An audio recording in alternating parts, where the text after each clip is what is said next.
Bismillahirrahmanirrahim. Assalamualaikum warahmatullahi wabarakatuh.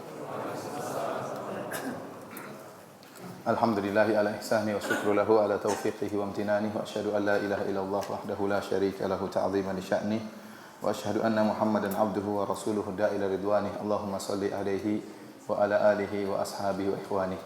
Para hadirin dan hadirat yang dirahmati oleh Allah Subhanahu wa taala, alhamdulillah kita bersyukur kepada Allah Subhanahu wa taala yang masih memberikan kesempatan kepada kita untuk bisa melaksanakan ibadah penghambaan kepada Allah Subhanahu wa taala, bisa melaksanakan salat maghrib berjamaah.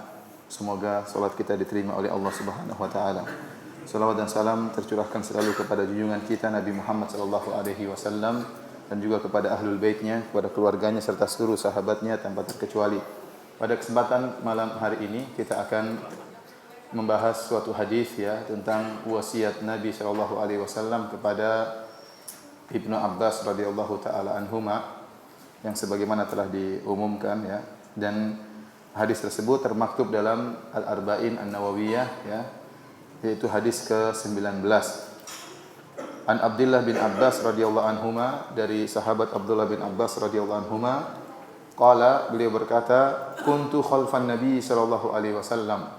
Aku berada di belakang Rasulullah sallallahu alaihi wasallam. Faqala, kemudian Rasulullah SAW berkata, ya gulam, inni u'allimuka kalimat. Wahai nak, ya, wahai bocah ya, aku akan mengajarkan kepada engkau beberapa kalimat. Ihfazillaha yahfazka. Jagalah Allah, maka niscaya Allah akan menjagamu.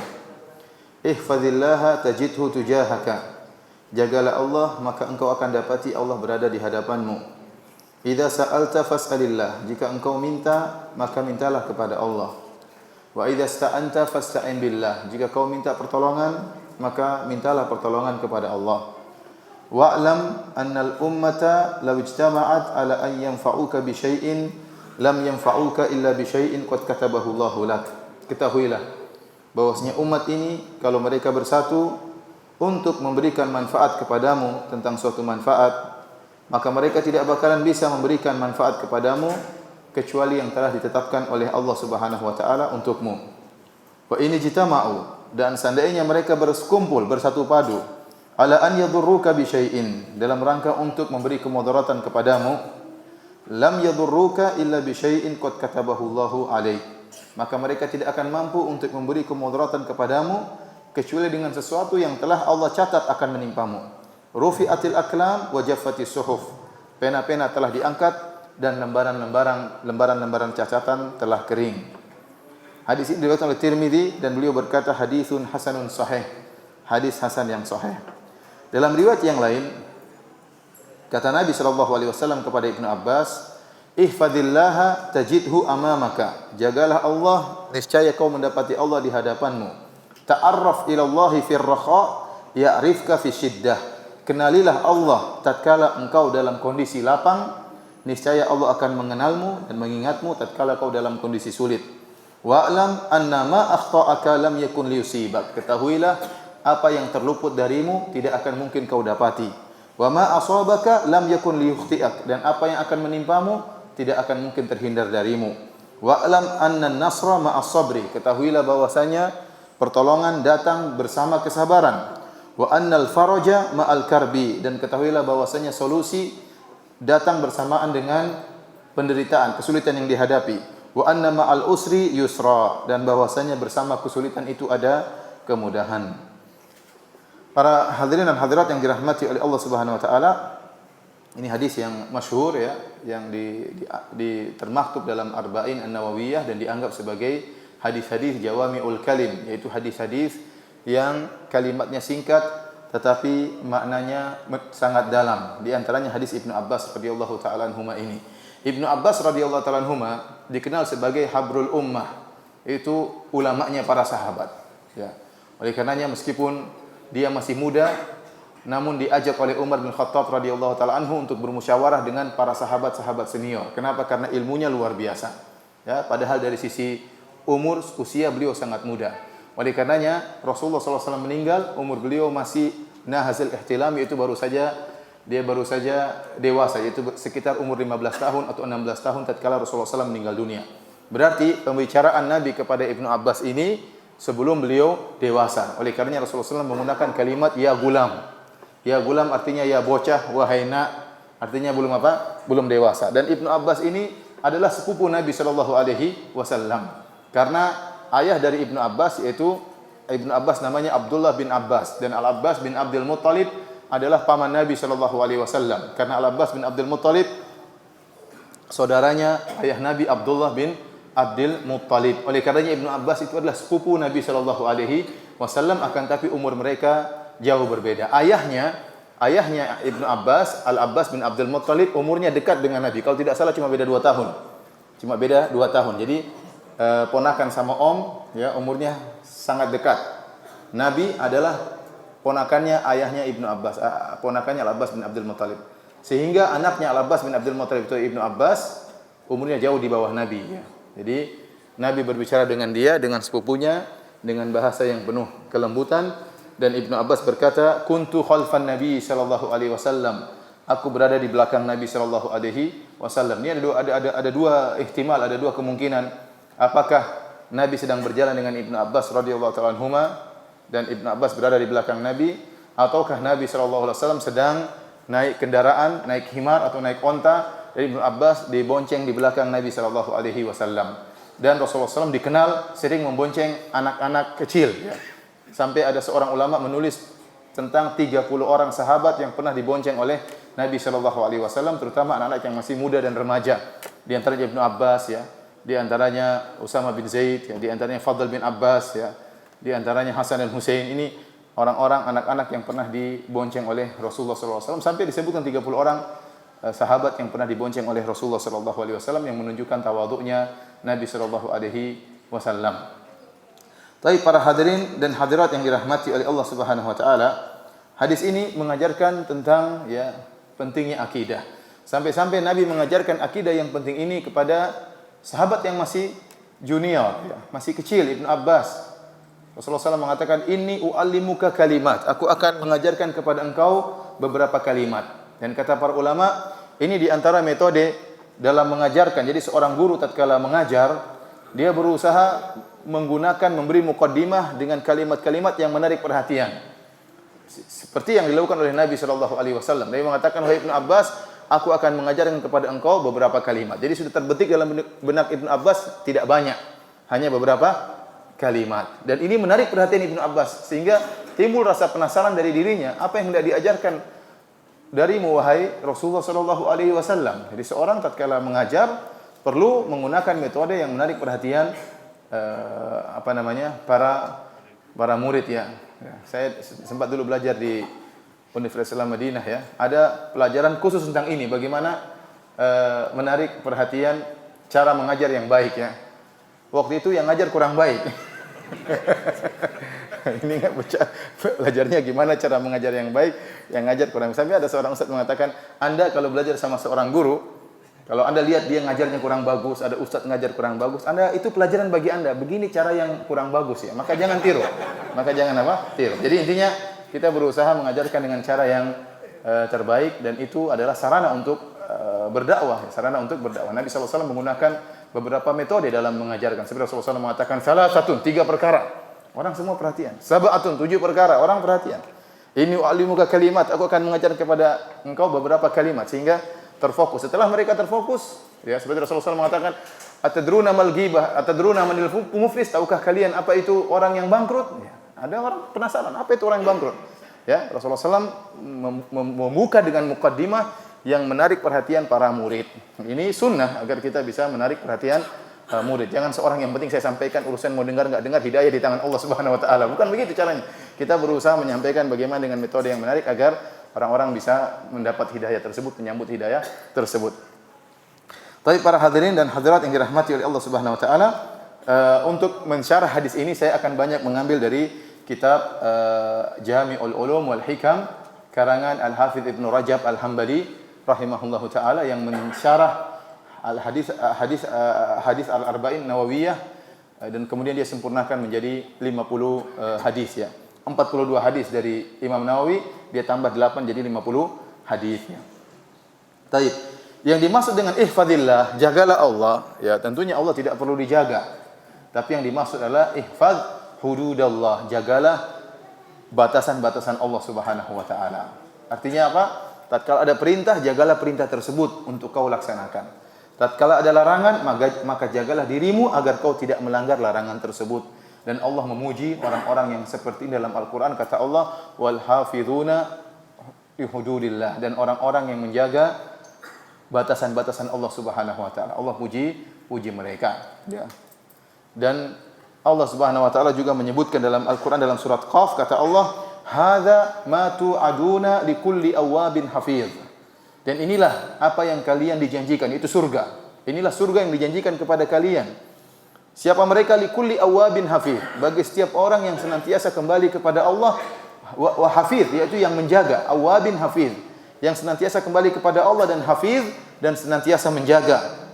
Man khasyiyar rahmana bil ghaibi wa jaa'a biqalbin munib, yaitu orang yang mereka takut kepada Allah Subhanahu wa taala bil ghaib, meskipun tidak ada yang melihatnya, wa jaa'a biqalbin munib, dan dia datang kembali kepada Allah dengan hati yang bertobat kepada Allah. Di sini Allah menyebutkan Allah menjanjikan surga bagi hafiz, yaitu orang yang menjaga. Ada di antaranya dua tafsiran di kalangan para ulama apa yang maksud dengan hafiz. Ada yang mengatakan hafiz adalah yang menjaga perintah Allah dan menjaga larangan Allah untuk tidak dilanggar. Menjaga perintah Allah untuk dikerjakan dan menjaga larangan Allah untuk tidak dilanggar. Ini tafsiran pertama. Tafsiran yang kedua, hafiz yaitu Allah, orang yang menjaga dosa-dosanya, dia tidak lupa dengan dosa-dosanya. Sehingga tatkala dia menjaga dan mengingat dosa-dosanya, dia senantiasa munib, kembali kepada Allah dan bertobat kepada Allah Subhanahu wa taala, ya. Banyak di antara kita tatkala melakukan dosa-dosa, ya, kita lupakan. Terutama dosa-dosa yang kita anggap sepele. Saya kalau tanya sama antum, siapa saja yang pernah antum gibahi, antum mungkin lupa, ya. Coba dari umur 15 tahun, yang dewasa umur berapa tahun? 15 tahun. Siapa saja umur 15 tahun sampai sekarang, yang ada 40, ada yang 37, ada yang sudah 65, ya. Ada yang sudah mau game over, sudah mau 70, ya. Coba ingat, siapa sih yang pernah antum gibahi dari umur 15 tahun sampai sekarang? Antum jelas lupa siapa aja. Padahal itu akan diingatkan oleh Allah pada hari kiamat kelak. Pertanyaan pertama, siapa yang pernah antum gibahi, antum sudah lupa. Pertanyaan kedua, yang antum gibahi kalau antum sudah ingat semua, gibah apa saja yang pernah antum sampaikan, antum juga lebih lupa lagi. Dan banyak maksiat yang kita lupa. Apalagi pertanyaan berikutnya, siapa saja wanita yang pernah anda lihat tidak halal bagi anda? Wah, repot kalau begitu. Terlalu banyak. Benar, terlalu banyak. Makanya Allah memuji orang-orang yang hafiz, yang mereka menjaga dosa-dosa mereka, mereka ingat sehingga mereka senantiasa kembali kepada Allah Subhanahu wa taala, bertobat kepada Allah Subhanahu wa taala. Di antara tafsiran hafiz adalah orang yang menjaga perintah Allah untuk dikerjakan dan menjaga larangan Allah untuk dia hindari. Dan ada beberapa perkara yang Allah khususkan, spesialkan, diperintahkan untuk dijaga. Allah suruh secara umum segala perintah Allah harus dijaga. Tapi ada perkara-perkara spesial yang Allah khususkan agar kita menjaganya. Contohnya seperti menjaga salat. Kata Allah Subhanahu wa taala dalam Al-Qur'an, "Hafizu 'alas salawati was salatil wusta." Jagalah salat-salat kalian, terutama salat asar. Kata Allah, "Wa salatil wusta," salat asar, ya. Karena salat asar ini sering orang lalai, pulang dari kerja ngantuk dan macam-macamnya. Rasulullah SAW suruh menjaga salat, di antaranya terkhususkan Allah Subhanahu wa taala menyuruh kita untuk menjaga salat 5 waktu, di antaranya Allah menyebut khusus tentang salat asar. Allah mengatakan walladzina hum 'ala salatihim yuhafizun, dan orang-orang yang mereka menjaga salat mereka. Dalam hadis kata Rasulullah sallallahu alaihi wasallam, man hafaza 'alaihinna, ya man hafaza 'alaiha, ya, barang siapa yang menjaga salat 5 waktu, kunna lahu nuran wa burhanan wa najatan yaumal qiyamah, maka salat 5 waktu ini akan menjadi cahaya baginya pada hari kiamat kelak, wa burhanan, dan akan menjadi bukti baginya pada hari kiamat kelak, wa najatan, dan akan menjadi keselamatan baginya pada hari kiamat kelak dari neraka jahanam. Kemudian kata Nabi sallallahu alaihi wasallam, wa man lam yuhafiz 'alaiha, dan barang siapa yang tidak menjaga salat 5 waktu, ya, maka pada hari kiamat kelak, ya, falaisa lahu nurun wala burhanun wala najatun wa yuhsyaru yaumal qiyamati ma'a fir'aun wa haman wa qarun wa ubay bin khalaf. Atau kama qala Nabi sallallahu alaihi wasallam, barang siapa yang tidak menjaga salat 5 waktu, maka tidak ada cahaya baginya di akhirat kelak dan tidak ada bukti baginya pada hari kiamat kelak dan tidak ada keselamatan baginya pada hari kiamat kelak, dan dia akan dikumpulkan pada hari kiamat dengan Fir'aun, dengan Qarun, dengan Haman dan Ubay bin Khalaf. Kata sebagian ulama, 4 orang ini adalah gembong-gembong kekufuran. Barang siapa yang meninggalkan salat gara-gara sibuk dengan tahta dan singgasananya, dia akan dikumpulkan dengan Fir'aun. Barang siapa ya yang karena dia seorang raja sehingga dia lupa untuk beribadah kepada Allah. Barang siapa yang dia meninggalkan salat gara-gara kedudukannya ya, sebagai panglima, sebagai jenderal, sebagai orang memiliki kedudukan di kenegaraan misalnya, maka dia akan dikumpulkan bersama Haman, panglimanya Fir'aun. Barang siapa yang meninggalkan salat gara-gara sibuk mengumpulkan harta, menghitung-hitungnya, dia akan dikumpulkan bersama Qarun yang memiliki harta yang banyak sehingga membuat dia lalai dari Allah Subhanahu wa taala. Dan barang siapa yang sibuk berdagang sehingga lupa untuk beribadah kepada Allah, lupa untuk salat, maka dia akan dikumpulkan bersama Ubay bin Khalaf, pedagang besar dari orang-orang Quraisy yang dia dengan karena perdagangan tersebut lupa untuk beribadah kepada Allah Subhanahu wa taala. Jadi di antara perkara yang penting untuk kita jaga salat ya. Oleh karenanya Nabi Ibrahim berdoa, Rabbi ja'alni muqimus salati wa min dzurriyyati. Ya Allah, jadikan aku penegak salat. Benar-benar penegak salat artinya apa? Salat 5 waktu tidak ditinggalkan, pergi ke masjid. Kalau bisa datang sebelum takbiratul ihram. Seorang berusaha menjaga salat-salat seperti ini. Ya, kalau antum selalu seperti ini luar biasa ya. Ini boleh saya katakan orang yang bisa menjaga salat 5 waktu di zaman sekarang ini karamah dari Allah Subhanahu wa taala. Dengan berbagai macam kesibukan, dengan berbagai macam rintangan, dengan berbagai macam hal-hal yang bisa melalaikan kita, dia bisa salat 5 waktu berjamaah, tidak ketinggalan takbiratul ihram, maka ini karamah dari Allah Subhanahu wa taala. Sebagaimana saya sering sampaikan, barang siapa di zaman sekarang ini bisa menundukkan pandangan, itu wali, kata saya. Ya, wali. Siapa yang bisa kuat bisa menundukkan pandangan? Namanya wali bukan berarti bisa terbang ya. Kalau yang bisa terbang hebat, Superman jadi wali. Jadi maksud saya tidak mesti wali harus bisa sakti dan tidak mesti. Jadi saya katakan di zaman sekarang ini, di zaman penuh fitnah sekarang ini, kalau orang bisa menjaga pandangan, maka saya katakan dia wali di antara wali-wali Allah Subhanahu wa taala. Karena di antara hal yang disuruh kita menjaganya adalah menjaga kemaluan dan menjaga pandangan. Allah menyuruh kita untuk menjaga pandangan, menjaga kemaluan. Di antara yang Allah khususkan untuk suruh kita jaga adalah janji. Allah mengatakan wahfadzu aimanakum. Jagalah janji-janji kalian. Kenapa? Karena banyak orang yang obral janji lupa ya. Sering berjanji lupa, bersumpah dengan Allah, nama Allah lupa, bernazar lupa ya. Oleh karenanya sumpah itu harus dijaga. Kalau dia sudah bersumpah, ingat Allah menjadi saksi. Allah menjadi saksi, maka dia harus meskipun tidak ada yang dengar, meskipun hanya Allah yang mendengar. Tatkala dia bernazar, jangan dia lupakan nazar tersebut. Kalau perlu dia catat. Kalau dia bersumpah, maka jangan dia lupakan sumpah tersebut. Ingat, Allah menyuruh dia untuk menjaga apa? Janjinya. Allah menyuruh dia untuk menjaga janji-janjinya. Demikian juga dalam hadis Rasulullah SAW bersabda, istihya minallah atau istahyu minallahi haqqal haya. Ya, kata Nabi SAW, malulah kepada Allah dengan sebenar-benar malu. Apa itu sebenar-benar malu? Antahfadzar ra'sa wa ma wa'a. Engkau menjaga kepalamu dengan apa yang ada di kepalamu. Itu maksudnya menjaga pandangan, menjaga lisan, menjaga pendengaran. Wa tahfadzal batna wa ma hawa, dan engkau menjaga perut dan apa yang di bawahnya. Artinya menjaga perut, jangan saya makan yang haram, menjaga kemaluan, jangan saya melakukan hal yang haram.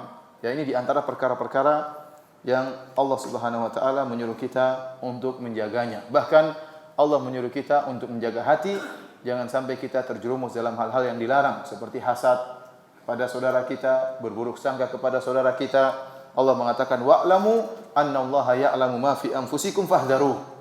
Ketahuilah bahwasanya Allah mengetahui isi hati kalian, maka waspadalah ya. Ingat, gerak-gerik hati kita pun Allah mengetahuinya ya. Kita sombong, kita angkuh merendahkan orang lain ya, suudzon kepada orang lain ya, maka ini diketahui oleh Allah Subhanahu wa taala. Baik para hadirin dan hadirat yang dirahmati oleh Allah Subhanahu wa taala, banyak perkara yang Allah menyuruh kita untuk menjaganya, namun di antara perkara-perkara penting yang hendaknya kita perhatikan ya, jangan sampai kita terjerumus dalam kemaksiatan ya. Kemudian Nabi SAW mengatakan ihfadillaha yahfadzka. Jagalah Allah, niscaya Allah akan menjagamu. Dan ini sesuai dengan kaidah al-jaza' min jinsil amal. Perbuatan, balasan sesuai dengan perbuatan. Tatkala Anda menjaga batasan-batasan Allah, menjaga perintah Allah untuk Anda kerjakan, menjaga larangan Allah untuk Anda jauhi, maka Allah akan menjaga Anda. Dan Ini pasti Allah akan menjaga Anda. Dan para ulama menyebutkan penjagaan Allah terhadap seorang yang menjaga Allah Subhanahu wa taala, Allah akan menjaga dia dalam dua perkara. Yang pertama Allah akan menjaga dia dalam perkara dunianya, dan yang kedua Allah akan menjaga dia dalam perkara agamanya, ya. Adapun yang pertama, Allah Subhanahu wa taala akan menjaga dia dalam kemaslahatan dunianya. Seperti Allah akan menjaga kesehatan tubuhnya. Allah akan menjaga anak-anaknya, Allah akan menjaga istrinya, Allah akan menjaga hartanya. Allah akan menjaga hartanya. Ya. Seperti firman Allah Subhanahu wa taala dalam surat Ar-Ra'd, "Lahu mu'aqibatun min baini yadayhi wa min khalfihi yahfazunahu min amrillah." Bahwasanya Allah punya mu'aqibat. Mu'aqibat itu para malaikat yang ada di hadapan seorang mukmin dan di belakangnya. Yahfazunahu min amrillah, dan dia menjaga orang muslim ini dengan perintah Allah Subhanahu wa taala. Jadi seorang yang bertakwa kepada Allah, Allah kirim malaikat untuk menjaganya. Dan penjagaan ini terkadang tidak kita sadari, ya. Saya pernah lihat ada suatu cuplikan di Twitter, ya. Subhanallah, ada seorang dia sedang berdiri di pagar. Tahu-tahu ini di shooting oleh CCTV, ya. Dia sedang di pagar, tiba-tiba ada semut yang menggigit, menyerang dia di kaki. Tiba-tiba ada semut situ. Maka dia berusaha untuk tidak menghindar, tapi semut terus menyerang dia. Sehingga akhirnya dia pun pindah dari tempat tersebut untuk menghindari semut. Baru dia pindah, langsung datang ada mobil tabrak atau bis nabrak pagar tersebut. Subhanallah. Dia tidak tahu ternyata semut itu Allah mengirimnya untuk apa? Agar dia menjauh dari tempat tersebut, ya. Dan ini banyak, mungkin kita juga mengalaminya, ya. Ya, banyak di antara kita mengalami. Saya tahu ada seorang yang dia bersafar, ya, sampai 600 kilo, ya, pulang balik, ya. Begitu sampai di rumah, banyak langsung kempes. Bayangkan coba kalau kempes tengah jalan. Ada seperti itu. Ini bukan kebetulan, nggak mungkin apa? Kebetulan. Pernah juga dia bersafar begitu jauh 600 kilo, balik lagi 600 kilo, sampai sudah masuk kota, sudah dekat rumahnya kira-kira cuma 1 kilo, 2 kilo, 1 kilo, baru kemudian knalpotnya pecah. Bayangkan kalau knalpotnya pecah masih 200 kilo yang sebelumnya. Ini bukan kemungkinan, ya. Ini benar-benar Allah menjaganya. Maka seorang, ya, jangan menyangka ini kebetulan. Tidak kebetulan, Allah menjaga Anda. Kalau Anda menjaga Allah Subhanahu wa taala, Allah akan menjaga Anda, ya. Oleh karenanya para hadirin dan hadirat yang dirahmati Allah Subhanahu wa taala, barang siapa yang menjaga Allah, ya, maka dia jauhi dari segala maksiat, dia jaga pandangannya. Jadi ini susah. Namun kalau dia menjaga pandangannya, karena orang makanya barang siapa yang menjaga pandangannya, Allah akan jaga dia. Barang siapa menjaga lisannya, dia tidak merendahkan orang lain, dia tidak suka menjatuhkan harga diri orang lain, tidak suka mencari-cari kesalahan orang lain, insyaallah Allah akan jaga dia. Jaga badannya, dia sehat, ya. Kemudian jaga anak-anaknya, jaga istrinya, sebagaimana yang disebutkan oleh para ulama.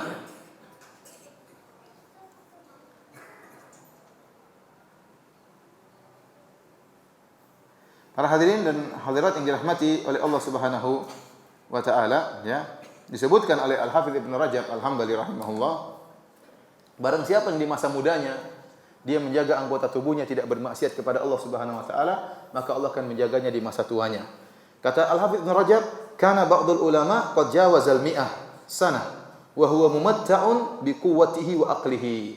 Ada sebagian ulama yang umurnya sudah lebih dari 100 tahun, tetapi Allah berikan dia kenikmatan dengan dia masih kuat dan masih cerdas otaknya, ya. Fawasaba yauman wasbatan syadidatan. Suatu hari dia lompat dengan lompatan yang kuat. Fa'utiba fi dzalik, maka dia dicela oleh orang-orang. Kamu jangan loncat seperti kamu sudah tua, nanti bakalan patah tulang kamu dan macam-macamnya. Maka dia berkata, hadhihi jawarihu hafiznaha anil ma'asi fi sighar.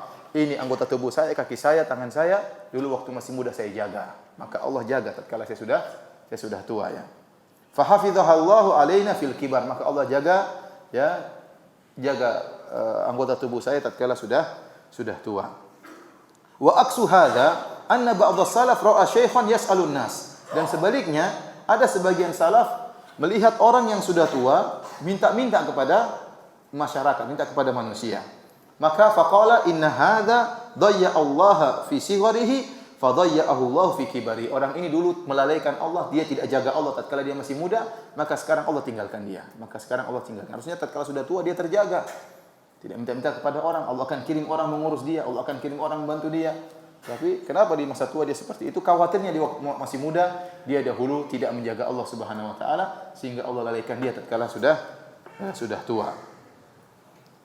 Kemudian bisa jadi seorang hamba karena dia soleh, ya, maka Allah akan menjaga keturunannya meskipun dia sudah meninggal dunia. Dan ini sebagaimana masyhur dalam buku-buku tafsir tatkala para ahli tafsir menafsirkan firman Allah wa kana abuhuma salihah, bahwasanya ayah dari dua anak yatim ini adalah orang yang saleh. Ayat kata Allah Subhanahu wa taala hatta idza ataya ahla qaryatin istata'ama ahlaha fa abau ayyudayyifuhuma. Tatkala Nabi Khadir dan Nabi Musa berjalan menuju suatu kampung, lantas mereka berdua minta makan, minta dijamu dari kampung tersebut. Fa abau ayyudayyifuhuma, maka penduduk kampung tersebut enggan, tidak mau memberi makan kepada Nabi Musa dan Nabi Khadir ya. Fa wajada fiha jidaran yuridu ay yanqadha fa aqamah, maka Nabi Musa dan Nabi Khadir mendapati ada dinding yang akan jatuh, akan roboh, maka Nabi Khadir pun meluruskan dinding tersebut ya. Dan ini dalil ya, bisa jadi seorang nabi ya, bayangkan dua orang nabi minta dijamu tidak dijamu. Oleh karenanya kalau Anda datang ke suatu tempat tidak dijamu, Anda mungkin bersedih, tapi ingat yang lebih mulia daripada Anda pun pernah tidak dijamu ya. Ini peringatan buat ustaz maksudnya. Kalau dia tidak dijamu, dicuekin, ya sudahlah. Nabi Khadir, Nabi Musa aja pernah minta makan tidak dikasih apa? Tidak dikasih makan, apalagi ente yang bukan nabi. Yang kayak gini modelnya. Oleh karenanya jadi nasihat buat saya pribadi ya. Tapi jangan coba-coba ya. Baik, kemudian Nabi Khadir tatkala melihat ada tembok yang akan runtuh, dia berdirikan. Nabi Musa heran. Maka Nabi Khadir menjelaskan, wa ammal jidaru fakana li gulamaini yatimaini fil madinati wa kana tahtahu kanzul lahuma. Adapun tembok ini adalah milik dua anak yatim ya. Dan di bawah tembok tersebut ada harta milik mereka berdua. Nah, kalau tembok tersebut miring, maka harta tersebut akan kelihatan, bisa dicuri oleh orang lain. Maka harus diluruskan supaya tersembunyi kembali harta tersebut. Ya. Maka Allah kata Nabi Khadir, wa kana abuhuma salihah. Ayah daripada dua anak yatim ini adalah ayah yang saleh. Disebut anak yatim berarti ayahnya sudah meninggal. Ayahnya sudah apa? Meninggal. Ini ayah dua anak yatim ini adalah ayah yang saleh, ya. Ternyata para ahli tafsir menyebutkan yang dimaksud dengan ayah anak yatim ini zahirnya adalah ayah mereka. Tapi sebenarnya mengatakan inilah nenek moyang yang ketujuh, kakek mereka yang ketujuh. Ternyata Allah jaga 7 turunan dari orang soleh tersebut. Dan sebab kenapa Nabi Khadir menolong dua anak yatim ini gara-gara ayahnya soleh. Gara-gara ayahnya soleh. Sehingga Syekh Abdurrahman bin Nasir Sa'di menyebutkan disunahkan, dianjurkan kita membantu orang yang soleh. Sebagai Nabi Khadir alaihi salam membantu kedua anak yatim ini tidak ada sebab yang lain kecuali karena apa? Ayah dari dua anak yatim ini dulu adalah ayah yang saleh. Oleh karenanya juga Sa'id bin Musayyib rahimahullah pernah salat dan salatnya lama. Dan dia berkata kepada anaknya, "Inni la azidanna fi salati min ajlik." Saya ini akan nambah salatku gara-gara kamu wahai anakku. Raja'a an uhfadha fika. Saya berharap Allah menjagaku pada dirimu. Artinya gara-gara saya salat Allah akan menjaga anakku.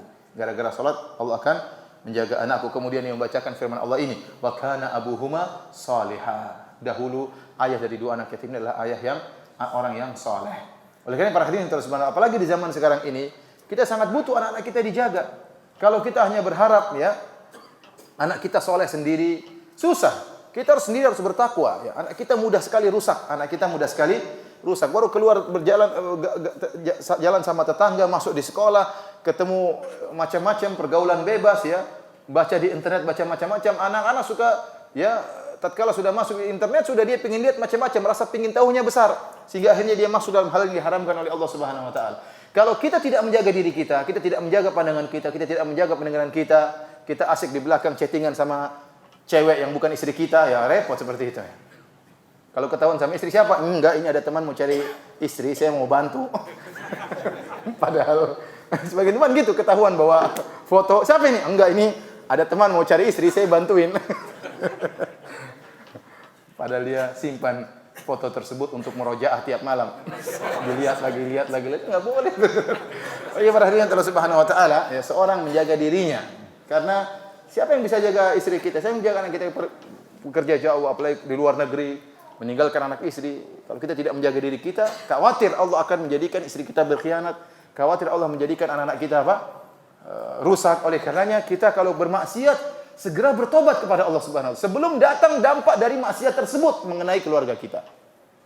Makanya hati-hati para ikhwan. Ihfadillah yahfadka. Jagalah Allah, maka niscaya Allah akan menjagamu. Saya sering sampaikan bagaimana Imam Al-Bukhari rahimahullahu taala, ya, ayahnya tatkala akan meninggal dunia dia mengatakan, saya tidak pernah makan dari 1 dirham yang ada syubhatnya, enggak ada. Yang saya makan seluruhnya halal. Makanya anaknya siapa? Al-Imam Al-Bukhari. Nah, kalau Anda tidak menjaga diri Anda, makan yang haram, sogo Anda makan, kemudian macam Anda makan, anaknya nanti bukan Imam Bukhari. Anaknya kura-kura ninja. Kacau nanti anak kita ya, sering sana nakal, brutal dan macam-macamnya. Jaga diri kita, maka jangan egois. Saya sering sampaikan, jangan egois Anda melampiaskan syahwat Anda, melampiaskan kehendak Anda, karena korbannya adalah anak dan istri. Korbannya adalah anak, istri. Kalau Anda ingin bermaksiat, ingat anak istri. Mungkin kalau Anda pikir Anda diri sendiri Anda nekat, biarlah saya kan yang masuk neraka bukan anak-anak. Tidak, apa kasihan. Bahwasanya dampak maksiat tersebut bisa mengenai anak-anak dan apa? Dan istri kita. Baik para hadirin yang dirahmati Allah Subhanahu wa taala, ya. Demikian juga Allah Subhanahu wa taala menjaga harta kita. Barang siapa yang membayar zakat, bersedekah, ya, hartanya dijaga oleh Allah Subhanahu wa taala. Terhindarkan dari musibah. Saya pernah dengar di suatu radio di Idaatul Quran di Saudi Arabia tentang kisah seorang hakim. Itu ada musibah petir menimpa sebagian para peternak, ya. Sehingga banyak unta-unta yang meninggal kena petir dan kambing-kambing banyak kena petir. Waktu itu pemerintah Arab Saudi memberi bantuan kepada orang-orang yang terkena musibah. Maka orang-orang yang terkena musibah datang bawa laporan ke mahkamah untuk diberikan ganti bantuan dari pemerintah Arab Saudi. Hakim ini cerita, datang seorang, dia laporkan berapa puluh ekor unta dia mati, ya. Dan hakim tersebut memberi buktinya lengkap, kemudian dia kasih bantuan dari pemerintah. Dia mengatakan, jangan-jangan kau tidak bayar zakat. Maka terdiamlah orang tersebut. Terdiamlah orang apa? Tersebut. Oleh karena hati-hati, kalau Anda bayar zakat, harta Anda dijaga oleh Allah Subhanahu wa taala, akan dikembangkan oleh Allah Subhanahu wa taala. Karena kata Nabi sallallahu alaihi wasallam, "Mana qasat shadaqatun mimmal." Harta tidak akan berkurang dengan sedekah. Harta tidak akan berkurang dengan sedekah. Kalau Anda bayar zakat, Anda bersedekah, harta Anda akan dijaga oleh Allah Subhanahu wa taala. Bahkan tubuh Anda akan dijaga oleh Allah Subhanahu wa taala. Kata Nabi sallallahu alaihi wasallam, "Dawu mardhakum bisadaqah." Sembuhkanlah orang-orang sakit di antara kalian dengan bersedekah. Apalagi Anda sendiri suka bersedekah, ya, akan dijaga oleh Allah Subhanahu wa taala. Sebaliknya, barang siapa yang tidak menjaga Allah Subhanahu wa taala, ya, maka Allah akan tinggalkan dia. Kata Al-Hafidz Ibnu Rajab Al-Hambali rahimahullahu taala, wa aqsu hadza anna man dayya Allah dayya'ahu Allah. Dan kebalikan dari ini semua, barang siapa yang melupakan Allah, Allah akan lupakan dia. Ya. Fadha'a baina khalqihi hatta yadkhula alaihi dhararu wal adha mimman kana yarju naf'ahu min ahli wa ghairihim. Maka dia pun menjadi terlupakan di antara hamba-hamba Allah Subhanahu wa taala sampai kemudaratan menimpa dia. Dari mana? Dari perkara-perkara yang dia harapkan manfaat. Bukan kemudaratan dari perkara yang dia takuti, tidak. Bahkan kemudaratan tersebut datang dari perkara-perkara yang dia harapkan manfaatnya. Contohnya, kemudaratan tersebut datang dari istrinya, padahal dia tahu, dia harapkan istrinya membantu dia, menservis dia, ternyata kemudaratan datang dari istrinya. Dia berharap kemanfaatan datang dari mobilnya, ternyata mobilnya atau tunggangannya memberi kemudaratan kepada dia. Jadi maksudnya kata Ibnu Rajab, sampai kemudaratan tersebut gara-gara dia tidak menjaga Allah datang dari hal-hal yang dia harapkan manfaatnya. Oleh karenanya sebagian salaf berkata, "Innila a'sillaha fa'arifu dzalika fi khuluqi khadimi wadabati." Aku bermaksiat kepada Allah Subhanahu wa taala dan aku mengenali akibat dampak dari maksiatku pada perangai dan perilaku pembantuku dan tungganganku. Ya, perilaku apa? Pembantuku dan tungganganku. Seorang mungkin bermaksiat kepada Allah, tidak menjaga hak-hak Allah Subhanahu wa taala, melanggar perintah-perintah Allah Subhanahu wa taala. Allah berikan pembantunya mungkin kurang ajar, pembantunya mungkin nyebarin jelek-jelekan dia di luar, atau barunya mungkin mencuri uangnya gara-gara dia tidak menjaga Allah Subhanahu wa taala. Atau sebaliknya, dia tidak menjaga Allah Subhanahu wa taala, Allah beri musibah pada mobilnya. Mobilnya rusak terus, masuk bengkel terus, ya. Mobil baru beli mobil sudah rusak misalnya, ya, sehingga ini berpengaruh dalam kehidupannya. Ini yang pertama. Jadi kalau kita menjaga Allah, Allah menjaga kita pada kemaslahatan dunia. Yang kedua dan lebih penting, adalah kalau kita menjaga Allah Subhanahu wa taala, maka Allah akan menjaga agama kita. Ini yang lebih penting. Ya. Kalau musibah perkara dunia masih lebih ringan daripada musibah di dunia, musibah masalah agama. Oleh kerana Nabi sallallahu alaihi wasallam berdoa, "Wala taj'al musibatana fi dinina." Ya Allah, jangan kau jadikan musibah pada agama kita. Artinya apa? Musibah dalam dunia, musibah menyedihkan, tapi masih bisa dilewati. Tapi kalau musibah dalam agama, tadinya kita rajin sholat, kemudian malah sholat. Tadinya rajin sholat berjamaah, kita tinggalkan sholat berjamaah. Tadinya kita bisa menjaga pandangan, kita enggak bisa lagi menjaga pandangan. Tadinya kita rajin baca Quran, sekarang lagi baca Quran, ya repot. Semua ini musibah. Berkaitan dengan apa? Agama. Tadinya kita sholat malam, enggak bisa lagi sholat malam. Ini musibah berkaitan dengan agama. Maka di antara doa kita, wala taj'al musibatana fi dinina. Ya Allah, jangan kau jadikan musibah kami pada agama kami. Ya. Kita tidak ingin musibah, tapi kalaupun harus ada musibah, maka hendaknya musibah ada pada dunia kami, bukan pada agama kami. Oleh karenanya para hadirin, selalu saya ingatkan dan saya tidak bosan untuk mengingatkan, jika Anda bermaksiat segera bertobat kepada Allah Subhanahu wa taala. Manusia tidak luput dari kesalahan. Ya. Tapi kalau dia bersalah, segera bertobat kepada Allah Subhanahu wa taala sebelum dampak musibah tersebut mengenai Anda, mengenai diri Anda, mengenai agama Anda, mengenai keluarga Anda dan anak-anak Anda. Ya, oleh karena kita dapati terkadang sebagian orang, ya, uangnya banyak namun dia praktek riba, kerja di riba, rusak nanti, hancur. Istrinya mungkin kayak apa modelnya, anak-anaknya mungkin sakit-sakitan, mungkin rusak dan macam-macamnya. Ya, kita sering dapati orang-orang yang hebat-hebat uangnya banyak tapi anaknya hancur-hancuran. Kenapa? Mereka melanggar hak Allah, mereka tidak menjaga Allah, maka musibah tersebut menimpa mereka dan menimpa anak-anak dan keluarga mereka. Baik, maka barang siapa yang menjaga Allah Subhanahu wa taala, yaitu menjaga perintahnya untuk dijalankan dan menjaga larangannya untuk dijauhi, maka Allah akan menghindarkan dia dari syubhat-syubhat yang menyimpangkan dia. Ya, kalau ada pemikiran-pemikiran yang bid'ah-bid'ah, yang syirik-syirik, yang syubhat-syubhat, maka Allah akan jauhkan dia dari pemikiran tersebut. Kalau dia lihat, dia enggak tertarik. Ya. Dia enggak tertarik lihat orang sufi kemudian misalnya saya enggak tertarik. Kayak apa kayak gitu? Enggak tertarik. Ya, ada orang suka kamu kafir, takfiri, saya enggak tertarik. Kenapa? Orang ini menjaga perintah Allah Subhanahu wa taala. Ya. Saya bilang kalau ada seperti sufi-sufi yang kemudian zikirnya sambil loncat-loncat, kemudian sambil gini-gini, mungkin kalau di zaman Abu Jahal enggak, Islam kok kayak begini kata Abu Jahal, Abu Lahab. Islam enggak mau saya. Siapa yang mau tertarik dengan Nabi Muhammad SAW kalau modelnya gitu? Enggak ada. Kalau memang Nabi cara berzikirnya begitu, pasti sudah diriwayatkan dalam riwayat-riwayat yang banyak ya. Yang sahih, karena model zikir kayak gini kan menarik ya. Menarik untuk diriwayatkan. Ternyata tidak ada yang meriwayatkan, berarti enggak ada, Nabi enggak pernah begitu, ya. Kalau memang Nabi pernah begitu, pasti banyak riwayat yang apa? Meriwayatkan, ya. Terus ada yang bilang daripada ngoplo mending, ya, kalau daripada ngoplo menang begini. Tapi jangan dibandingkan dengan ngoplo dan macam-macamnya. Kita bilang benar enggak itu dari syariat seperti itu? Apakah Nabi pernah mengajarkan demikian? Ya, jangan ciptakan cara ibadah dengan cara sendiri. Jadi barang saya menjaga Allah, Allah akan menjauhkan dia dari hal-hal yang syubhat-syubhat pemikiran yang menyesatkan, akan dijauhi oleh Allah Subhanahu wa taala. Para hadirin Allah Subhanahu wa taala, di antaranya seperti Allah menyebutkan dalam Al-Qur'an tentang Allah menjaga Nabi Yusuf alaihissalam. Nabi Yusuf alaihissalam bertakwa kepada Allah, ya. Bersabar tatkala dilempar oleh kakak-kakaknya dalam sumur, ya. Bersabar. Ya. Menjaga hatinya meskipun dizalimi oleh kakak-kakaknya. Kemudian tatkala di penjara tetap beribadah kepada Allah Subhanahu wa taala, ya. Dia beribadah kepada Allah Subhanahu wa taala di masa mudanya sampai tatkala dia diuji dengan ujian yang berat, tatkala dirayu oleh Zulaikha dengan rayuan yang luar biasa, maka Allah menyelamatkan Nabi Yusuf alaihissalam. Allah mengatakan, "Kadzalika linasrifa anhu as-su'a wal fahsya, innahu min ibadinal mukhlasin." Dan demikianlah kami palingkan dia dari keburukan dan perbuatan keji. Kenapa? Kata Allah, innahu min ibadinal mukhlasin, karena dia adalah dari hamba-hambaku yang terpilih.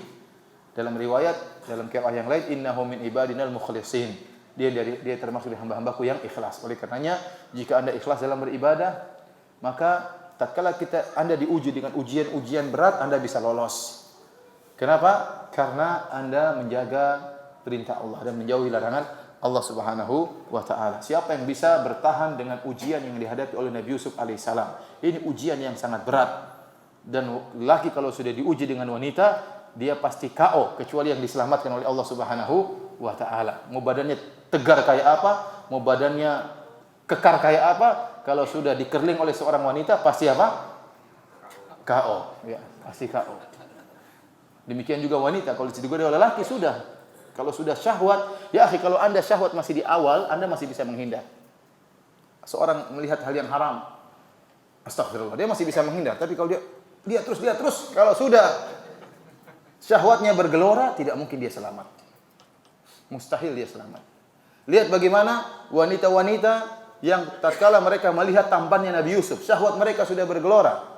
Kata Allah, wa qatta'na aydiyahunna. Mereka pun motong-motong tangan-tangan mereka, tidak sadar kenapa syahwat sudah bergelora, sudah terlanjur. Ya. Makanya kalau ada akhwat yang kirim fotonya sama Anda, segera hapus meskipun sudah kelihatan. Astagfirullah, hapus. Tapi kalau Anda kemudian simpan, Anda lihat lagi, kirim lagi dong, sudah bergelora syahwat Anda sudah. Pikiran Anda, saya tidak peduli dengan istri, tidak peduli dengan anak, yang penting bagaimana saya bisa memuaskan syahwat. Itu yang bahaya. Jadi syahwat kalau di awal masih bisa kita kalahkan. Tapi kalau sudah bergelora, mustahil Anda kalahkan, mustahil. Kenapa? Kata orang, kalau seorang syahwatnya sudah bergelora, seorang laki-laki syahwatnya bergelora, 3/4 otaknya sudah hilang. Boleh saya katakan hilang semua otaknya. Oleh karenanya para hadirin, ya, kecuali kalau Allah tolong, tolong baru bisa. Ada orang seperti itu Allah tolong tatkala di saat-saat yang gawat Allah menolong dia. Sudah azan ya? Kurang menit lagi. Baik para hadirin yang dirahmati Allah Subhanahu wa taala, makanya Nabi Yusuf alaihissalam karena kesolehannya Allah pun menyelamatkan dia. Allah jaga agamanya agar dia tidak terjebak dalam perbuatan yang keji, ya. Kemudian kata Ibnu Mas'ud radhiyallahu anhu,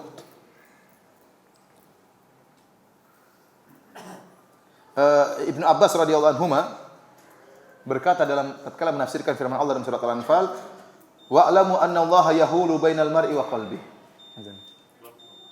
Ketahuilah bahwasanya Allah Subhanahu wa taala menghalangi antara seorang dengan hatinya. Kata Ibnu Abbas, yahulu bainal mu'min wa bainal ma'siyah allati tajurruhu ilan nar. Allah menghalangi dia, seorang mukmin, dari hatinya, menghalangi hatinya dari maksiat yang mengantarkan dia kepada neraka jahanam. Ada orang ingin bermaksiat gagal terus. Kenapa Allah jaga dia? Allah tahu dia sedang lemah. Tapi sebelumnya dia bertakwa kepada Allah Subhanahu wa taala, ya. Maka dia mau ketemu lagi cewek tersebut, sudah kehapus SMS-nya. Nomor HP-nya hilang, enggak bisa ketemu lagi, ya sudah. Berarti Allah tolong Anda. Saat itu Anda sedang lemah. Allah tahu dia sedang lemah. Tapi Allah lihat sebelumnya dia pernah baik, dia pernah soleh. Maka Allah jaga dia. Sehingga dia mau bermaksiat gagal-gagal terus, tidak bisa. Ya. Dia mau cari uang korupsi, nggak ada yang kasih uang korupsi sama dia. Gagal terus maksiat yang dia lakukan. Dan ini kenikmatan dari Allah Subhanahu wa taala. Dia buka internet, dia mau buka macam-macam, keblokir terus. Dia nggak tahu cara buka blokir tersebut. Allah jaga dia. Karena ada di mana masa-masa seorang mukmin sedang jatuh imannya. Kalau dia tidak soleh kepada Allah sebelumnya, maka dia akan terjerumus dalam maksiat tersebut. Tapi karena dia pernah soleh sebelumnya, maka Allah jaga dia sehingga dia tidak terjerumus dalam maksiat tersebut. Ibnu Mas'ud radhiyallahu anhu berkata, "Innal abda la yahummu bil amri minat tijarah wal imarati hatta yuyassar lahu." Sungguh seorang hamba benar-benar berkeinginan, ya, tentang urusan perdagangan atau tentang urusan kekuasaan. Dia ingin menjadi pedagang sukses, dia ingin menjadi penguasa, ingin mendapatkan kedudukan, jabatan. Dia ingin agar itu dimudahkan baginya. Fayanzurullahu ilaihi, maka Allah pun melihat hambanya tersebut. Fayaqulu lil malaikati, kemudian Allah berkata kepada para malaikat, isrufuhu anhu, jauhkan perdagangan tersebut dan jauhkan jabatan tersebut dari hambaku ini. Fa inni in yassartuhu lahu adkhaltuhu an-nar. Kalau saya mudahkan perdagangan tersebut buat dia dan saya mudahkan dia mendapatkan jabatan tersebut, maka dia akan masuk neraka. Fayasrifuhullahu anhu, maka Allah pun memalingkan jabatan dan perdagangan tersebut darinya. Fayadhallu yatatayyaru yaqul sabaqani fulan, maka dia pun menyesal, dia mengatakan si fulan telah mengalahkan saya, perdagangannya laku, ya. Dahani fulan wa ma huwa illa fadlullah, dia mengatakan si fulan telah menjadi pejabat sedangkan aku tidak, ya. Dia tidak tahu ternyata itu karunia dari Allah Subhanahu wa taala. Kenapa? Karena dia menjaga Allah Subhanahu wa taala. Harusnya dia menjadi pedagang besar, Allah tahu kalau dia jadi pedagang orang ini akan rusak. Kalau dia jadi pejabat Allah akan rusak orang ini. maka Allah palingkan dia. Tidak pantas dia menjadi pedagang besar, tidak pantas dia menjadi pejabat. Padahal dia tidak tahu kalau itu karunia dari Allah. Maka dia pun menyesal, dia mengatakan, kenapa si fulan lebih kaya dari, kenapa si fulan berhasil berdagang, saya tidak? Kenapa si fulan mengalahkan saya, dia menjadi pejabat, saya tidak? Dia tidak tahu semua itu adalah karunia dari Allah Subhanahu wa taala. Oleh karenanya At-Tabrani meriwayatkan dari hadis Anas dari Nabi sallallahu alaihi wasallam. Hadis ini hadis riwayat yang lemah tetapi maknanya benar. Yaqulullah azza wa jalla, Allah berfirman dalam hadis qudsi, "Inna min ibadi man la yusluhu imanahu man la yuslihu imanahu illa al-faqr." Di antara hamba-hambaku ada orang yang tidak bisa memperbaiki imannya kecuali kemiskinan. Dia kalau miskin baru dia baik. Wa in basattu alaihi afsadahu dzalik. Kalau saya lapangkan rezeki kepada dia, dia jadi orang kaya, dia akan rusak. Wa inna min ibadi man la yuslihu imanahu illa al-ghina. Dan di antara hamba-hambaku ada yang tidak bisa menguatkan imannya kecuali kekayaan. Wala afqartuhu la afsadahu dzalik. Kalau saya menjadikan dia miskin, dia akan rusak.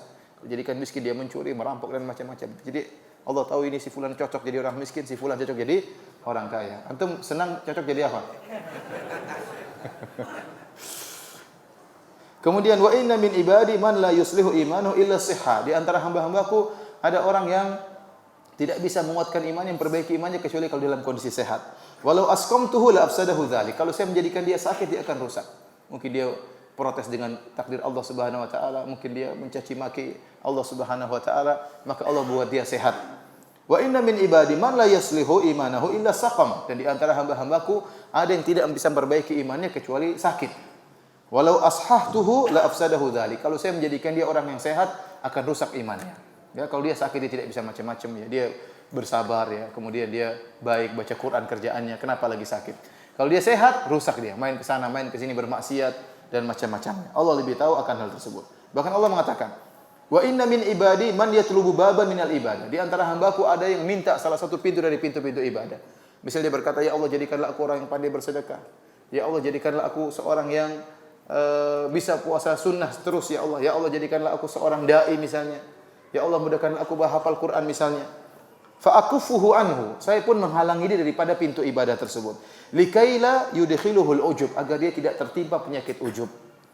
Ya, kalau dia ternyata jadi seorang dai, dia jadi ujub, sudah enggak usah jadi dai, jadi pendengar saja ya, kata Allah Subhanahu wa taala. Kalau jadi dai nanti repot, disombong, jadi ujub, merendahkan orang lain, tidak pantas jadi dai. Padahal dia sudah berdoa, sudah masuk pondok enggak jadi dai juga. Akhirnya jadi pedagang ya. Ada orang seperti itu ya. Mau pondok belajar, intinya jurusan perdagangannya. Jadi pedagang. Allah tahu lebih pantas jadi apa? Pedagang. Dia jadi donatur, tidak pantas jadi dai. Mungkin kalau jadi dai maunya menang sendiri, maunya jadi otoriter, mau ngomong tidak boleh nasihati, repot orang jadi dai seperti ini. Maunya menang sendiri, maunya otoriter, tidak mendengar masukan orang lain, ujub dan sombong mendengar orang lain, maka tidak pantas jadi dai. Allah bilang, ini sudah jadi pedagang aja, enggak usah jadi dai. Oleh karena perhatian Allah Subhanahu wa taala, seorang bernudzon kepada Allah jika dia sudah bertakwa kepada Allah, yakinlah apa yang Allah putuskan bagi dia itu yang terbaik. Kemudian Rasulullah SAW bersabda, ulangi lagi, ihfazillaha tajidhu tujahaka. Kita lanjutkan wasiat Nabi kepada Ibnu Abbas. Wahai Ibnu Abbas, ihfazillah, jagalah Allah. Sama maknanya seperti awal, jagalah perintah Allah dengan melaksanakannya, jagalah larangan Allah dengan menjauhinya. Tajidhu tujahaka, kau akan dapati Allah di hadapanmu. Dalam riwayat amamaka, di hadapanmu. Maknanya barang siapa yang perhatikan hak Allah Subhanahu wa taala, Allah akan menyertai dia. Di depannya artinya bersama, tidak jauh-jauh, Allah di hadapanmu. Berarti Allah akan bersamamu dalam setiap kondisi. Allah akan bersamamu dengan ma'iyah khassah, dengan kesamaan yang khusus spesial, yaitu Allah akan menolongmu. Ya, seperti dan ini seperti perkataan Allah kepada Nabi Musa dan Nabi Harun. Ya, Nabi Musa dan Nabi Harun ya mengatakan, "Ya Allah, kami takut diutus kepada Firaun. An yafruta alaina aw ayatgha." Ya Allah, kami takut pergi ke Firaun. Nabi Musa disuruh berdakwah ke Firaun, Nabi Musa takut. Nabi Harun juga apa? Takut karena Firaun orangnya besar, tinggi besar, hebat, punya anak buah yang banyak, orangnya memiliki karismatik ya, pintar ngomong. Nabi Musa, Nabi Harun ketakutan. Kami takut wahai Allah bahwasanya Firaun ya akan melakukan pelanggaran kepada kami dan melakukan kezaliman kepada kami. Maka Allah mengatakan, la takhafa innani ma'akuma asma'u wa ara. Jangan kalian berdua takut, sungguhnya aku bersama kalian. Aku mendengar dan aku melihat apa yang kalian lakukan. Ya. Seperti oleh karena Nabi Musa diajari oleh Allah bahwasanya Allah bersamamu dalam kondisi apapun, Allah bersamamu. Setelah itu jadilah Nabi Musa berani. Ya. Oleh karena tatkala Nabi Musa alaihissalam terjebak, tatkala dikejar oleh bala tentara Fir'aun, di hadapan dia ada Laut Merah, sementara di belakang dia ada pasukan Fir'aun. Kata Allah, "Falamma tara al-jam'ani qala ashabu Musa inna lamudrakun." Tatkala dua pasukan sudah saling melihat, rombongannya Musa dan rombongannya Fir'aun sudah akan mengejar Musa dan Musa di hadapannya Laut Merah, maka sebagian pengikut Nabi Musa mengatakan inna lamudrakun, kita bakalan ketangkap. Nabi Musa membantah, kata Nabi Musa, "Kalla, tidak akan ketangkap kita. Inna ma'iya rabbi, Allah bersamaku. Sayahdin, dia akan beri jalan keluar bagi kita. Dia akan beri petunjuk kepada kita." Maka Nabi Musa yakin bahwasanya orang yang bertakwa kepada Allah, Allah akan senantiasa menyertainya, yaitu Allah akan beri pertolongan kepada dia. Maka jika Anda menjaga perintah Allah, menjauhi larangan Allah Subhanahu wa taala, Allah pasti akan menolong Anda dan Allah akan senantiasa bersama Anda. Sebagaimana tatkala Nabi Muhammad SAW bersama Abu Bakar di dalam goa, ya, dalam goa Jabal Thawr, ya, tatkala kisah hijrah Nabi SAW, mereka berdua sembunyi dalam gua selama 3 hari, maka Nabi Muhammad SAW sudah berusaha dan Nabi Bakar sudah berusaha agar jejak mereka tidak ketahuan. Oleh karenanya harusnya kalau dari Mekah menuju ke kota Madinah, harusnya menuju ke arah utara. Madinah itu utaranya kota Mekah. Namun Nabi dalam rangka menghilangkan jejak, Nabi ke selatan terlebih dahulu. Semakin menjauhi kota apa? Kota Madinah. Karena orang-orang kalau mengejar Nabi, mereka tahu Nabi akan ke Madinah, mereka langsung ke utara. Tapi Nabi dalam rangka untuk menghilangkan jejak, Nabi SAW kemana? Ke arah selatan. Setelah itu Rasulullah SAW juga berdiam 3 hari supaya orang sudah cari-cari nggak ada sana sini, sudah putus asa, baru Nabi 3 hari berikutnya baru jalan. Ini taktik Nabi SAW, strategi Nabi SAW.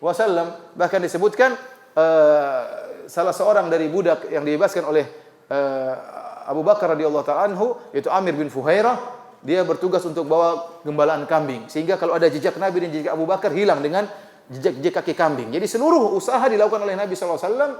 Namun qadarullah, ternyata sampai juga pasukan orang musyrik di mulut goa. Sampai juga sudah berusaha mereka menghindar, sampai juga pasukan kaum musyrikin di mulut goa. Tatkala itu Abu Bakar ketakutan. Abu Bakar bersedih. Abu Bakar khawatir Nabi ketangkap. Abu Bakar mengatakan, "Lau nadhara ahaduhum ila tahti qadamaihi la absarana." Ya Rasulullah, kalau salah seorang dari pasukan tersebut lihat ke bawah, pasti sudah lihat kita. Maka Nabi sallallahu alaihi wasallam mengatakan, "Ya Abu Bakrin, ma dhannukum bitsnaini Allahu thalithuhuma." Wahai Abu Bakar, bagaimana menurutmu tentang 2 orang? Allah bersama kedua orang ini. Allah yang ketiganya, tidak akan Allah tinggalkan. Maka Allah abadikan dalam Al-Qur'an, idz yaqul li sahibihi la tahzan innallaha ma'ana. Jangan kau sedih, jangan kau khawatir, sungguhnya Allah bersama kita. Jadi orang yang bertakwa kepada Allah, perasaan Allah bersama dia akan hadir. Dia tenang saja, tenang saja. Meskipun dia dalam kondisi sulit, dia akan kenapa? Dia tahu dia bertakwa kepada Allah. Dia sudah ikut prosedur, ya, dia waktunya salat, waktunya ada orang nyogok dia enggak terima, waktunya ada wanita dia tundukkan pandangan, orang seperti ini ditolong oleh Allah Subhanahu wa taala. Jadi masalah yang tadi pagi enggak salat subuh, aduh repot. Kejebak, aduh repot. Tadi ada cewek ngelotot terus, ya ini repot seperti ini. Ini repot seperti ini. Segera istighfar kalau sudah begitu. Waduh, tadi pagi saya enggak salat berjamaah, tadi malam gara-gara nonton bola, kemudian aduh ini repot kalau begini. Dia gelisah. Gelisah itu datang sendiri. Tapi kalau dia bertakwa kepada Allah, sudah ikut prosedur, pagi-pagi salat subuh berjamaah, setelah subuh dia zikir pagi petang, kemudian keluar rumah dia baca doa keluar rumah, kemudian di tengah jalan lihat cewek dia tundukkan pandangan, kejebak dalam kondisi yang sulit, hatinya tenang. Allah berikan ketenangan. Kenapa? Allah bersama dia. Itu perkara yang tidak bisa dibuat-buat, itu akan datang dengan sendirinya. Karena seorang yang bertakwa kepada Allah Subhanahu wa taala, Allah akan bersama dia dengan kebersamaan yang spesial, artinya Allah akan menolong dia. Tapi para hadirin Subhanahu wa taala, saya rasa kajian kita sampai di sini saja ya. Sisanya kapan-kapan lagi insyaallah. Kalau ada jadwal sini kita lanjutkan, kalau enggak ada ya wallahu a'lam bishawab ya. Demikian saja dulu, ini poin yang mungkin kita bisa bahas. Kalau ada yang bertanya saya persilahkan.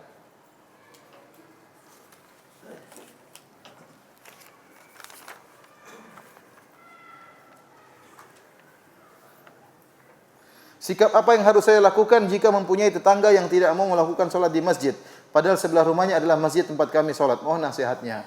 Kita kunjungi, ajak ngobrol, ya, dakwahi pelan-pelan. Kalau bisa ngajak main ke rumah atau kirim hadiah makanan, ya. Kirim kue ke rumahnya, lama-lama ketemu, lama-lama ajak ke masjid. Ada pun datang, kamu kenapa nggak ke masjid kamu? Tetangga masjid nggak ke masjid, kayak orang kafir aja. Ya repot gitu. Kayak orang munafik, ya enggak bisa kalau gitu. Kamu tahu nggak di zaman Nabi orang tidak ke masjid itu orang munafik. Apalagi tetangga masjid. Ini lebih munafik dari zaman munafiknya Nabi. Wah, repot seperti itu. Rusak kalau begitu dakwah ya. Bukan begitu cara dakwah. Datang kepada dia, kasihkan hadiah, ajak ngobrol tenang-tenang. Antum kalau mendapat hidayah gimana caranya? Masa begitu orang? Ya, jadi kita dekati. Saya tahu saya dulu dapat hidayah gara-gara ada orang yang ramah datang kepada saya, ngajak tangan saya, ngobrol-ngobrol. Baru saya bisa dapat hidayah. Allah dengan sebab itu Allah kasih saya hidayah.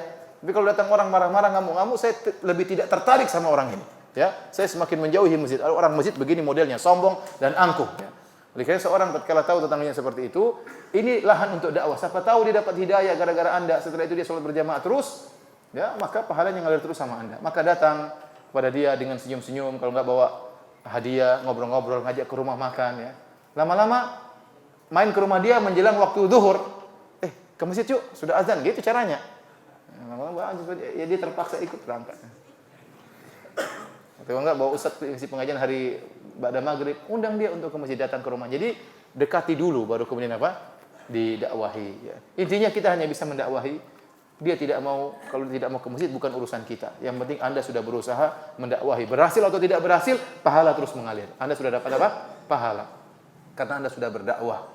Anda sudah berusaha mendekatinya, sudah kasih hadiah kepada dia, ya, berusaha. Sikap apa yang harus dilakukan jika melihat kemusyrikan di hadapan mata sementara kita tidak berdaya karena jumlah yang sedikit? Ya, kita bersabar.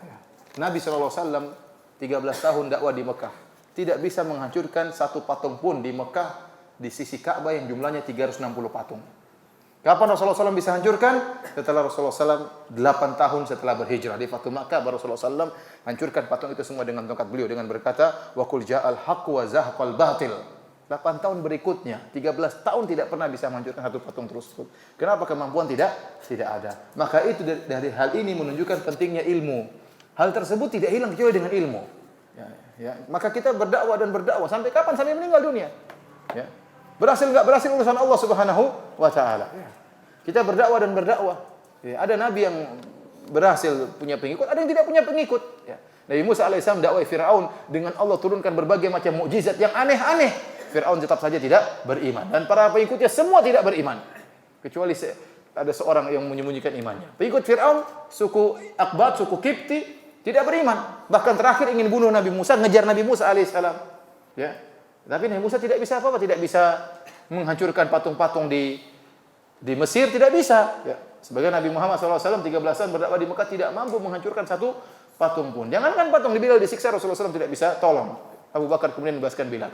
Ammar bin Yasir, ayah dan ibunya dibunuh, Rasulullah SAW tidak bisa berbuat apa-apa. Anda bukan otoritas Anda untuk menghancurkan patung-patung yang ada. Anda bisa nasihat, itu hak Anda untuk menasihati. Ini tidak boleh, seorang Islam tidak boleh seperti ini, kesyirikan. Maka ini butuh ilmu. Ya, datang baik-baik, bicara dengan baik, sampaikan dalil. Datangkan hadis Nabi SAW.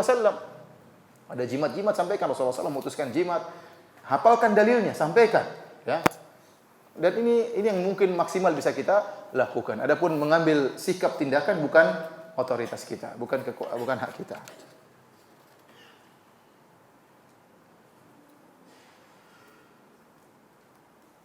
Insya Allah di bulan Ramadan nanti mana yang terbaik dalam berinteraksi dengan Al-Quran?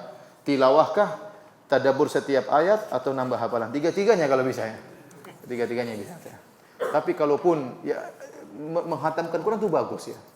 Tapi kalau memang seandainya ini taruhlah tidak ada waktu kecuali ya, tadabbur lebih bagus.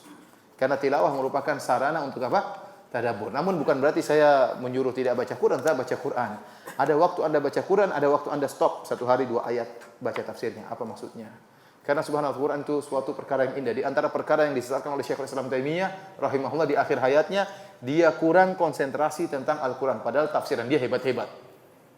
Seandainya dia sejak awal konsentrasi Al-Quran, karena Ibnu Taimiyah rahimahullah konsentrasi dengan hadis-hadis, kemudian membantah pemikiran-pemikiran sesat, dia berjihad di jalan Allah dengan menjelaskan tentang kesyirikan, tentang kekufuran, bid'ah-bid'ah, sehingga sempat dia kurang perhatian sama Al-Quran. Di akhir hayatnya dia perhatian sama Al-Quran dan subhanallah tafsirnya luar biasa. Ustaz, mohon penjelasan tentang hukum karma. Apakah dalam Islam Agama kita ada hukum karma. Kalau ayahnya soleh, anak dapat dampak kesolehannya. Apa maksudnya hukum karma dalam istilah orang-orang Hindu? Saya tidak tahu. Apakah hukum karma maksudnya bagaimana hukum karma? Ada yang tahu hukum karma? Bagaimana? Contohnya bagaimana? Ada yang tahu hukum karma? Yang ada dalam Islam al-jaza' min jinsil amal, balasan sesuai dengan apa? Perbuatan. Tapi kalau bapaknya yang misalnya yang berzina, bukan berarti anaknya yang disiksa, enggak ya? Bukan begitu, tapi dia yang sesuai. Kalau dia menyakiti orang, mungkin Allah akan balas dengan orang menyakiti dia menzalimi orang, dia akan dizalimi oleh orang. Itu bisa jadi terjadi. Seorang durhaka kepada orang tua, bisa jadi anaknya juga durhaka kepada dia. Ini mungkin dalam Islam. Al-jaza, balasan sesuai dengan apa? Perbuatan. Saya tidak ngerti apa maksud hukum karma ya. Saya tidak ngerti. Kalau ada yang tahu, tolong kasih tahu saya. Hukum karma menurut agama Hindu maksudnya apa? Ada yang tahu? Kalau tidak ada yang tahu, sampai di sini saja kajian kita. Demikian saja. Wallahu ta'ala bishawab ya. Mohon maaf, ini saja yang bisa sampaikan. Kurang lebihnya saya mohon maaf. Wabillahi taufiq wal hidayah. Assalamualaikum warahmatullahi wabarakatuh. Subhanakallahumma wa bihamdika.